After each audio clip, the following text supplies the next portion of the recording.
Ocean ડેપોલ છે એ positive છે, પણ સામે સામે અલ્નીનો પણ સ્ટ્રોંગ બની રહ્યો છે. હમણાં મેં એક રિપોર્ટ વાંચ્યો કે અલ્નીનો વધારે બળવત્તર બન્યો છે ઓગસ્ટમાં, સપ્ટેમ્બરમાં એનાથી વધારે બળવત્તર બનવાનું છે.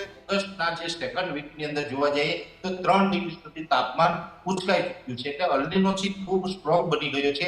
હજુ આવનારા દિવસમાં એટલે કે લગભગ ઓગસ્ટ મહિનો પૂર્ણ થાય એ પહેલા જ આ જે અલ્નીનો છે સુપર અલ્નીનોની પોઝિશનમાં આવી જવાનું છે. અત્યારે જે ટાઇફૂનને કારણે જે ચાઇના સહિતના વિસ્તારમાં જે હવામાનમાં જે અસર આવી છે એ ટાઇફૂન થોડુંક આપણાથી ઘણું નજીક કહેવાય. ઓગસ્ટમાં તમે માનો છો કે જુલાઈ કરતા ઓછો વરસાદ પડશે આ બંને ઘટનાઓ એકઠી થઈને? 25 ઓગસ્ટ બાદ 26 ઓગસ્ટથી જે વરસાદની શરૂઆત થશે તો એમાં પણ એકંદરે સારા વરસાદ હશે 26 ઓગસ્ટ બાદ. અને સપ્ટેમ્બર મહિનો છે એ ખાસ કરીને આપણા માટે ખૂબ સારો રહેવાનો છે. નરેશભાઈ, જે રીતે આપે કહ્યું કે ઇન્ડિયન ઓશન ડેપોલ છે એ પોઝિટિવ છે, પણ સામે સામે અલ્નીનો પણ સ્ટ્રોંગ બની રહ્યો છે. હમણાં મેં એક રિપોર્ટ વાંચ્યો કે અલ્નીનો વધારે બળવત્તર બન્યો છે ઓગસ્ટમાં, સપ્ટેમ્બરમાં એનાથી વધારે બળવત્તર બનવાનું છે. એની કેટલી ચિંતા છે? અને જે આ પ્રકારના ટાઇફૂન જેવા વચ્ચે જે ઘટનાઓ બને છે જે પછી ભેજ ખેંચી લે, બંગાળની ખાડીને ડિસ્ટર્બ કરી દે, એટલે સરવાળે ઓગસ્ટમાં તમે માનો છો કે જુલાઈ કરતા ઓછો વરસાદ પડશે આ બંને ઘટનાઓ એકઠી થઈને? જો મુફદ્દલભાઈ, પહેલી વાત એ છે કે આયોડી પોઝિટિવ થતો જાય છે એની સામે તમે જેમ જણાવ્યું એમ કે અલ્નીનો છે એ પણ સ્ટ્રોંગ થતો જાય છે. અલ્નીનોની આમ તો આપણે મે મહિનો હોય કે જૂન મહિનો હોય એ દરમિયાન પણ આપણે ચર્ચા કરી હતી કે આ વર્ષે તો સુપર મેગા અલ્નીનોની શક્યતાઓ છે. હવે જે જુલાઈની અંદર અલ્નીનો સક્રિય થયો ને એમાં જે આપણે 2.5 ડિગ્રી તાપમાન ઉચકાયું હતું એ આજે ઓગસ્ટના જે સેકન્ડ વીકની અંદર જોવા જઈએ તો 3 ડિગ્રી સુધી તાપમાન ઉચકાઈ ચૂક્યું છે. એટલે અલ્નીનો છે ખૂબ સ્ટ્રોંગ બની ગયો છે. હજુ આવનારા દિવસમાં એટલે કે લગભગ ઓગસ્ટ મહિનો પૂર્ણ થાય એ પહેલા જ આ જે અલ્નીનો છે સુપર અલ્નીનોની પોઝિશનમાં આવી જવાનું છે. એટલે જે ટાઇફૂનની જે સંખ્યા છે આવનારા દિવસમાં હજુ પણ પ્રશાંત મહાસાગરમાં વધી શકે છે. પણ ટાઇફૂન છે કયા લોકેશન ઉપર બને એના ઉપર વધારે આધાર રાખતો હોય છે. અત્યારે જે ટાઇફૂનને કારણે જે ચાઇના સહિતના વિસ્તારમાં જે હવામાનમાં જે અસર આવી છે એ ટાઇફૂન થોડુંક આપણાથી ઘણું નજીક કહેવાય. એટલે કે જે પશ્ચિમ ભાગો છે પ્રશાંત મહાસાગરના એ તરફ હતો, ઉત્તર પશ્ચિમ ભાગોની અંદર હોય એટલે સ્વાભાવિક રીતે બંગાળની ખાડી અને અરબ સાગર સુધી એની અસર થતી હોય અને એ આપણી સિસ્ટમને નબળી કરી નાખતી. એટલે આવનારા સમયમાં ટાઇફૂન જો એ ફરીથી પાછા એ તરફ બને એટલે કે આપણાથી નજીક બને તો ચોક્કસથી અસર થાય.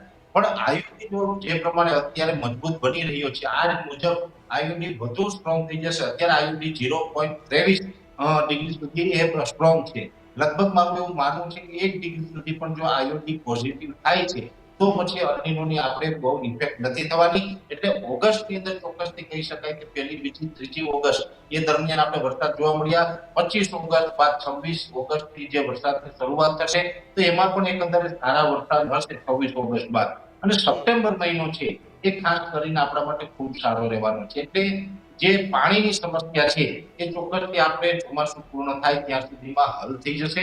કેમ કે હજુ પણ લાંબા ગાળાના જે અમારા અનુમાન પછી અમે વાર્ષિક કાર્યક્રમો જે લોન્ચ કરતા હોય છે એ મુજબ મારી દ્રષ્ટિએ હજુ 45% વરસાદ પડવાનું ગુજરાતની અંદર બાકી છે. કેમ કે 58% સુધી અત્યાર સુધીમાં ગુજરાતની અંદર વરસાદ વરસ્યો છે. અને આપણે મુફદ્દલભાઈ જ્યારે પણ ચર્ચા કરતા હતા મે મહિનો હોય, જૂન મહિનો હોય ત્યારે પણ અમે એક વાતનો ઉલ્લેખ કર્યો હતો કે આ વર્ષે જે અલ્નીનો સક્રિય થશે છતાં પણ ગુજરાત ચોમાસું છે 90 થી 92-93% સુધી રહેવાની સંભાવનાઓ છે.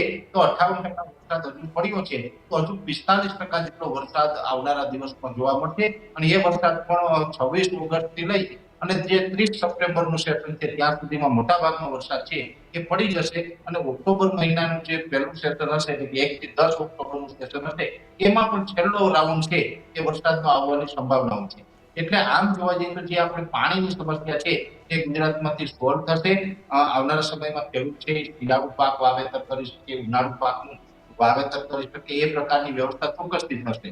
સમસ્યા અત્યારે હોય આપણી સામે પડકાર હોય તો એ પડકાર છે હાલની સ્થિતિની અંદર ગુજરાતભરની અંદર લગભગ ચોમાસું પાક જે છે જેમાં કપાસ હોય, મગફળી, સોયાબીન, એરંડા હોય, તુવેર હોય, અડદ, મગ છે, શાકભાજી છે, આ તમામ પાકોને પિયતની જરૂર છે. પાક સુકાઈ રહ્યા છે. ઘણા ખેડૂત પાસે પાણીની વ્યવસ્થાઓ છે, ખેડૂત ભાઈઓએ પાણી પીવડાવવાનું ચાલુ કરી દીધું છે. પણ મોટાભાગના વિસ્તાર એવા પણ છે કે જ્યાં અત્યારે બિલકુલ પાણીની વ્યવસ્થા નથી, ત્યાં પાક સુકાઈ રહ્યો છે. અને આ અત્યારનું જે સેશન છે એ ખૂબ કપરું છે ગુજરાતના દરેક ખેડૂતો માટે, અને આ કપરો સમય લગભગ હજુ 25 ઓગસ્ટ સુધી પસાર કરવો પડે તેવું એક અમારું અનુમાન. ખેડૂત ભાઈઓ છે ખેતરમાં ડ્રોન ઉડાવતા હોય છે ત્યારે આપણે એક પ્રશ્ન સતાવતો હોય છે કે જે આપણે અત્યાર સુધી જીપીએસ ટેકનોલોજીવાળા ડ્રોન વાપર્યા છે, જેથી કરીને મોબાઈલ ટાવર છે અથવા તો હાઈ ટેન્શન લાઇન પસાર થતી હોય, કોઈ વૃક્ષો હોય, ત્યારે જે જીપીએસ ટેકનોલોજીવાળા ડ્રોન છે એમાં ટકરાય અને ટ્રેસ થાય છે. પણ એગ્રીઓન લાવ્યું છે જીએનએસએસ ટેકનોલોજી ડ્રોન, જેથી કરીને એ ડ્રોન છે એ કોઈ જગ્યાએ ટકરાય નહીં, પોતાની રીતે જ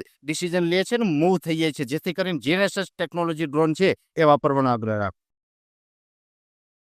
આ જ પ્રકારની તમામ અપડેટ જોવા માટે ન્યૂઝરૂમ ગુજરાતને લાઇક, શેર અને સબસ્ક્રાઇબ કરવાનું ભૂલતા નહીં.